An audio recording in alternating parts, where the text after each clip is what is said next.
यार सदीक भाई 10 रुपए में कौन सी ऐसी चीज खरीदूं यार जो 10 दिन चल जाए। एक काम कर, कुरकुरे खरीद के खा ले। अरे वो तो 2 मिनट में खत्म हो जाएंगे यार। अरे तो भाई 10 रुपए की मैगी बना ले, आराम से बैठ के खाना। अरे मैगी तो 10 मिनट में ही खत्म हो जाएगी यार। तो फिर एक काम कर, 10 रुपए की 10 पेप्सी ले ले, आराम से खा। अरे 10 पेप्सी तो 5 मिनट में खा जाऊंगा यार।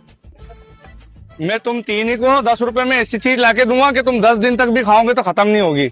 और अगर नहीं लाके दी तो? नहीं तो मैं तुम तीन ही की जिंदगी भर तक गुलामी करूंगा। दो भाई उसको पैसे। ये ले 10 रुपए की चीज लाके दे और 10 रुपए तू खा लेना। ठीक है, 10 रुपए की फ्रूटी देना।